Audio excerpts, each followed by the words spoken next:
And good evening on this Monday night. Welcome to the University of Dubuque football show from the football offices on the campus of the University of Dubuque. I'm Tim Lary, Stan Zweifel, head football coach of the Spartans, joining us here this evening to break down the Spartans' first victory of the season as they went on the road at Nebraska Wesleyan and got a win of 48-34. And we'll talk about this weekend's challenge as the second game in American River's conference play finds the Wartburg Knights coming to Chalmers Field to take on the University of Dubuque. And Coach Zweifel, you're 1-2 now in the season. Always great to get that first win of the season, and especially when you start American River's conference play to start out 1-0. Yeah, that's good, Tim. We wish we'd have got that first win 3 weeks ago, obviously. But first, as we talked last week, it's a 0-0 start in the conference, and we did play I think some really good football. Our throw game was probably as good as it's been for a while. He threw for 4 touchdowns and no interceptions, and he had a quarterback rating of 221, which is phenomenal. I mean, just phenomenal. Made some good decisions. We protected a little bit better. Callion Buckner had 170 yards rushing. His backup Duckworth had 75 yards rushing. We were able to do some things offensively that doing both the run and pass as well as making some deep shots. And I think we had talked, Tim, one of the things we wanted to do in this game is get our receivers matched up against their defensive backs in space, and we were able to do that a number of times. Our defense at times played outstanding. We got a little bit gassed, I thought, Tim, as the game went along, but probably the negative side of this part was the amount of penalties that we had. We had 10 penalties for 140 yards, and I told the squad today that it's highly unusual to win a game when you have over 75 yards of penalty. It's almost like turnovers. But we were so explosive on the offensive side of the ball that we were able to overcome some of the penalties on the offensive side. And then on the defensive side, we got 2 picks in the red zone, which I thought kind of evened out those penalty yards. So in the long run, it ended up being pretty even, but we can't play that kind of game down the road and expect to win a lot of games when you're not playing games as clean as you should.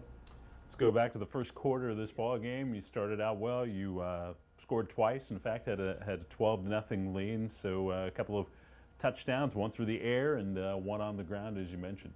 Yeah, he had talked all week about our guys. You know, let's get some points in the first half, get some confidence. I thought we scripted a really good game plan. And sometimes when you script a good game plan, things fall into place. We had 2 plays that we specifically wanted to run the first time we got in red zones. One converted to a touchdown. The other one got us inside the 10-yard line. So all those things kind of fell in place. The only negative part of that, we missed the first extra point and put us in a 2-point mode. We really had a great 2-point play up against these guys. We just missed it. And then, of course, you're chasing those points, Tim, and in your mind you're thinking, son of a gun, it's 12-7, whatever those things may be. But we were able to get back into the point where we wanted to be as we scored a 2-point conversion later on. But yeah, we started fast and we stopped them in the first quarter, and we really, in many ways, were very dominating the first quarter. Took a 19-7 lead into the locker room. They scored to start the second quarter, and then you answered with another score. So, 19-7, you felt like this was obviously a close ball game still. And just talk about your thoughts when you're. There were 2 things at halftime that were disturbing to me, and that's the best way to put it. Number one, at the end of the second quarter, they had the ball, I think, 21 snaps to our 6. So I'm watching our defense, and they are flat out tired. Warm day, got up to about 85 in the middle, and we got some humidity from the storms earlier. So we're thinking about, I was talking to Coach Huberty, our D coordinator. Hey, Rob, you want me to call a couple timeouts? No, Coach, save them because you'll be able to go down and score before half. So we didn't use timeouts. I'm out there looking at our defense. I'm like, woo, they look tired. But we get a pick by Elijah Diblich in the end zone, and then we go 3 and out, and our punter has a 4-yard punt and a 16-yard punt out of that. And the second time we get a tip, and Dib gets a second pick. So it was very fortunate, Tim, how it played out, because it could have been closer. And I thought as we left the game at halftime, I didn't think our men were worried, but I just thought they were plumb tired. I thought our defense was plumb tired. So we got them tons of fluids at halftime, got them off their feet, try to be as positive as we possibly could, because sometimes when you're tired, you look like you're disinterested, and that's not what it is. You're just flat out tired. And I kept reminding our team that we're up 19-7. We're not bad behind 19-7, and we're going to go ahead and get some more points in the second half, and things will be better. We got more points in the second half, but unfortunately they did too. And their quarterback, who we had mentioned last week, he was just able to keep plays alive, good physical kid, move around. They've scored tons of points in their games, and they were able in the second half to get some long plays against us and keep some drives alive. But we were able to respond in that second half with a lot of offense on our own part, and I thought really did a good job again of executing and continuing to move the sticks. Yeah, it was a one-score game at the start of the third quarter, and then you went up a couple of scores. They scored again, and then you put back-to-back scores together. One an explosive play, Kellyanne Buckner, he took off on a 75-yard touchdown run, and prior to that, a touchdown catch from Jamari Jenkins. So you had to feel pretty good at that point. You had a 3-score advantage at that point. So the first one to Jamari Jenkins, we'd been working on that play for 3 weeks, and we didn't get it to the right place in time till we got to Nebraska Wesleyan. We have a run play that's a really effective run play for us, and we've put a play-action pass off it, and that was a 20-yard touchdown. That gave us some space. And then really, when we got the next touchdown, we're really trying to kill some time off the clock.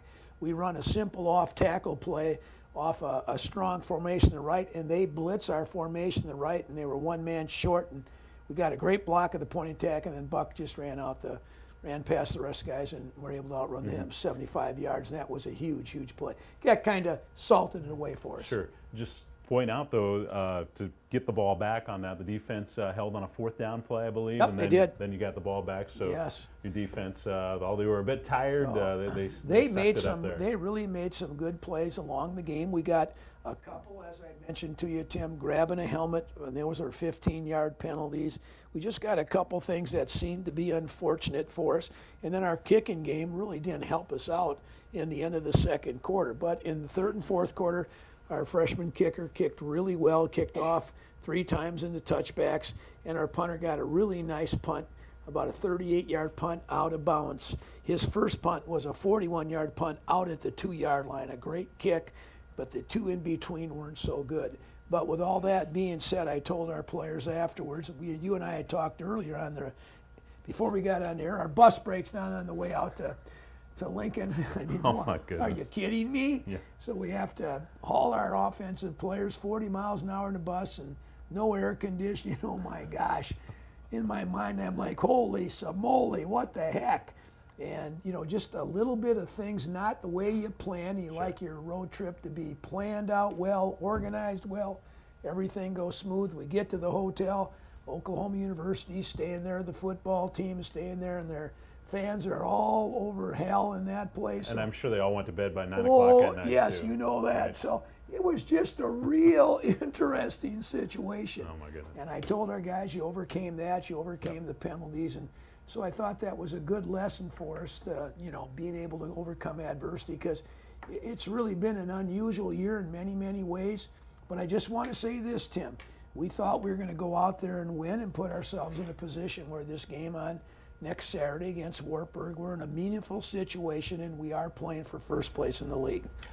You mentioned him earlier, but just again highlighting 2 interception performance by Elijah Dibblish. You talked about the depth and strength of the defense. One of the strengths is the defensive backcourt. And are teams seeming to throw away from Tyler Guyman, your All-American, a little bit more? It sure appears that way, Tim. It really has. And it's costing them. Yes, in other and ways. I think our 2 other safety guys, Colton Pedersen and Dalton Wood, are outstanding. And then the transfer Brock Carter, who we're moving all over heck with nickel, corner, whatever.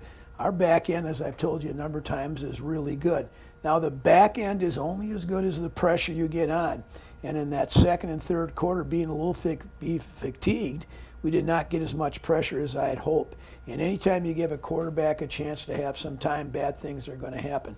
But we did respond by taking away those 2 in the red zone, which I thought changed the complexion of the game because we're up 19-7, as you mentioned, going into halftime. I think you did have 4 sacks of their quarterback. We did. And Nebraska Wesleyan 6 of 15 on third down, so that was pretty efficient. We'd like to get them down to under 30%, Tim, and then of course I don't want to not mention Ben Galtic, who had a 21 for 29 game, 359, 4 touchdowns, 0 picks, and a 221 quarterback rating. And he didn't get to play the week before, Tim. He had the concussion, as you well know, against Marietta and missed the lacrosse game. And Casey Moore did a really nice job for us, our backup. But I'm just telling you right now, every rep that Ben gets, he's going to get better. And only being a sophomore, and that was really only his second start. So the more reps we can get him, the more game action he gets, the more live action he gets, the better he's going to be. And then, of course, this game on Saturday is going to be a real challenge.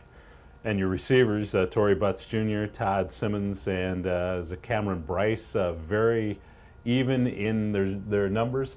5 catches for each of them, except Todd that had 4 and right around 80 yards each. So, teams aren't able to, rely on trying to stop one receiver. We're very productive in our receiving corps. Hunter Preston had a big catch for us. Jamari Jenkins, you mentioned earlier, our tight end at a 20-yard. We're able to distribute that ball to a lot of different receivers because in the long run, that'll really come off to pay off for us. We did a great job of protecting for most of the day, and we were able to convert some real long-distance third-down plays or second and long that put us in a situation we could pick up that first down. Overall, the passing game, how we threw, how we caught, and how we protected was a major step up from lacrosse and a double major step up from Marietta. I think our throw game continues to get better, and you got an explosive runner like Buckner, and we have, I think, our number 2 and number 3 backs are pretty good. We just got to continue to develop a little bit more consistency, and we got to clean up the mistakes we're making, Tim. Any final thoughts on Nebraska Wesleyan before we take our break? I'm glad I'm home from that trip. That's what I'll tell you. Final thoughts on that. It's really interesting. We've been out there. We've played them 7 times, Tim. We've been out there 5 times out of 7. I'm not sure how that works on our schedule, but we've had a lot of success against them. I believe we're 7-0. So the trip is too long. It is too long. It's 6 hours, but we've been able to, I think, maximize and be efficient in how we travel, and we've had some success. We'll come back and we're going to talk about the University of Dubuque's next opponent on the schedule. That's the Wartburg Knights this Saturday at Chalmers Field. We'll come back and talk more with Coach Zweifel about the next opponent on the schedule when we return. This is the University of Dubuque Football Show.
This is the University of Dubuque Football Show here on udspartans.com streaming channel or on the YouTube channel for the University of Dubuque.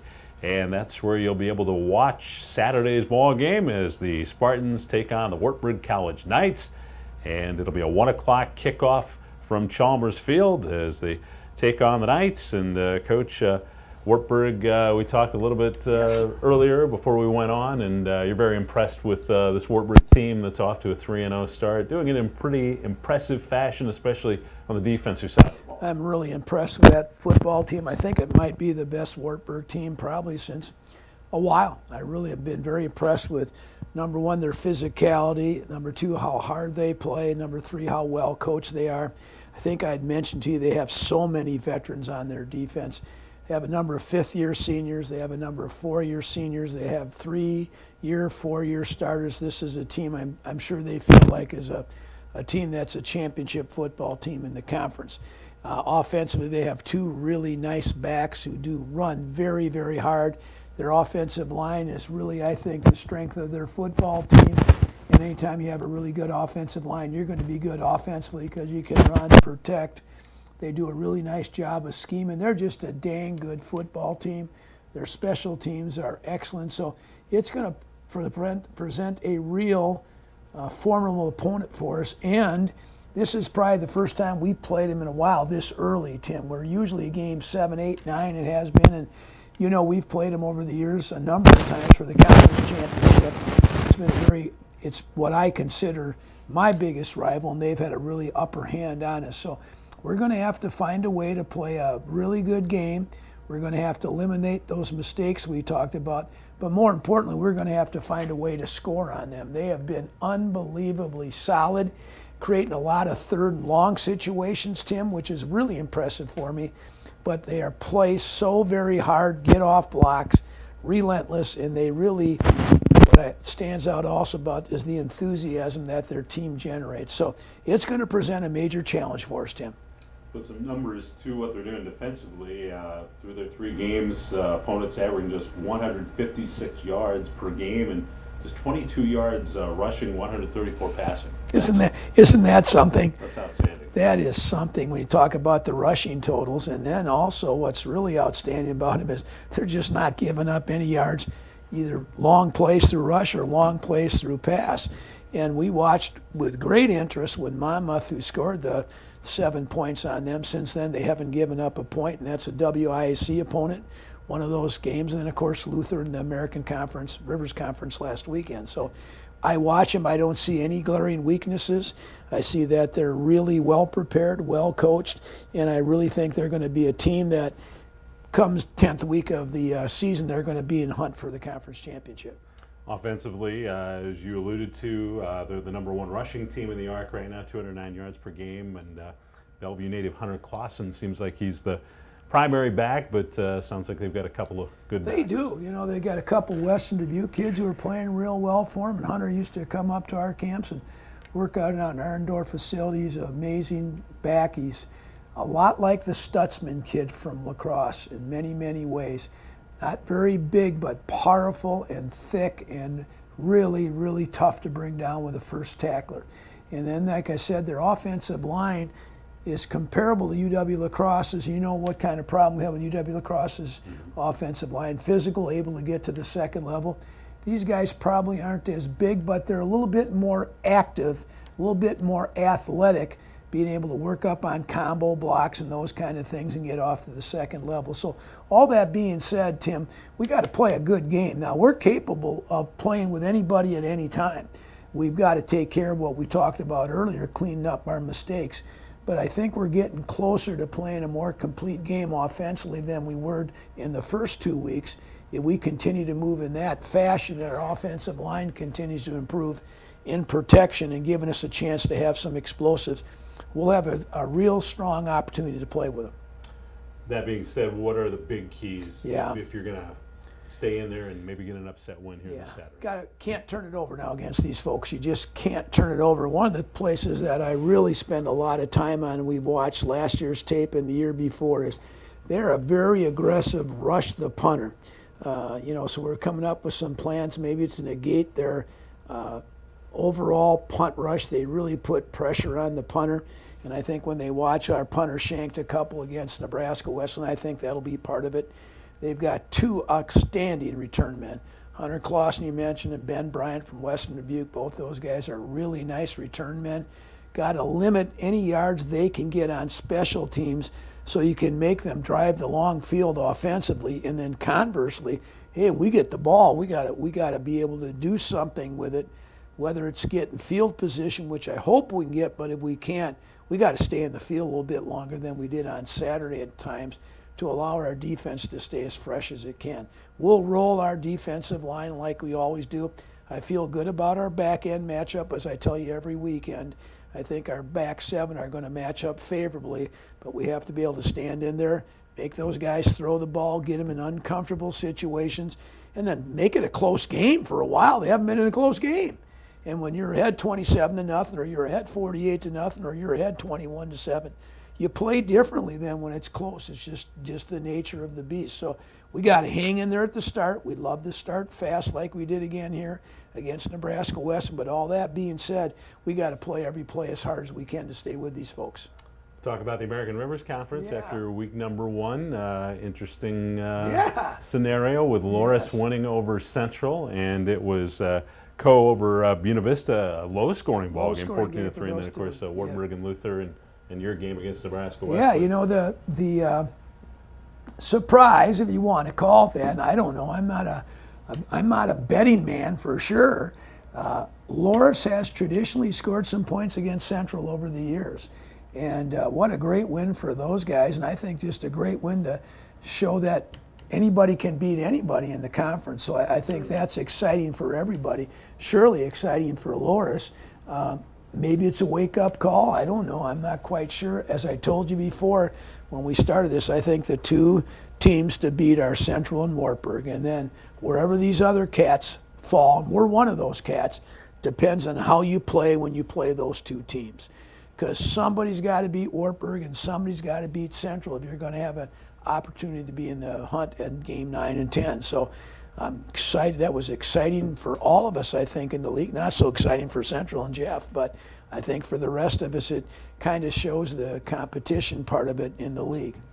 As we talk on a Monday, the forecast looks great for this Saturday. We'll knock on a little wood here, 73 degrees. So, won't that be nice? Be a great chance for Spartan fans to get out and a 1 o'clock start. Thank the Lord. Not flying, not driving 6 hours, and not playing in a monsoon, right? So the first time, and you know I've told you before, I love day games because you have a routine. We have yet to get into our routine yet. This appears to me to be our first week we're actually going to get into some kind of routine. We hope that's good influence, a good indicator of how we'll play on Saturday. But again, people ask me, Coach, you haven't had much success against Wartburg? No, I haven't. But I don't think anybody remembers what happened in 2015 on our team. Our team is focused on 2022, and that's where our coaching staff is. Coach, any final thoughts as you get ready to start preparation for Wartburg this week? A good week of practice. Anything else you want to add? Yeah, we just talked to our kids about one of the things that you got to match their intensity. You got to match it from the get-go. And you can't match it on Saturday. You got to start prepping on yourself on Tuesday, taking every meaningful snap as hard as you can. Now, that's always a real sell job at any place. So we're just hoping our kids will get an indication of how difficult the opponent's going to be, how good they're going to be. But on the flip side of that, the opportunity that we have to play a good game against a good team. Coach Zweifel, thanks for the time. Here's to a normal week and and a good game. No more bus rides, my friend. Thank you, Tim. Oh, you bet. Coach Stan Zweifel joining us on the University of Dubuque Football Show. We'll come back and have some final thoughts when we return after this.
Thanks again for tuning in to the University of Dubuque Football Show with Stan Zweifel here on this Monday night. Be sure, if you can't make it to Chalmers Field on Saturday, to support the Spartans in the stands that you're watching on our stream on udspartans.com and also on the YouTube channel for the University of Dubuque.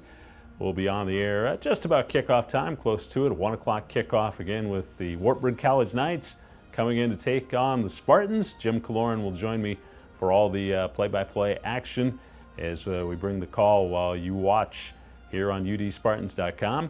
And then we'll be back here next Monday night to talk with Coach Zweifel about the game and then preview the Spartans' next game in conference action. So be sure to tune in next Monday night as well for the next University of Dubuque football show.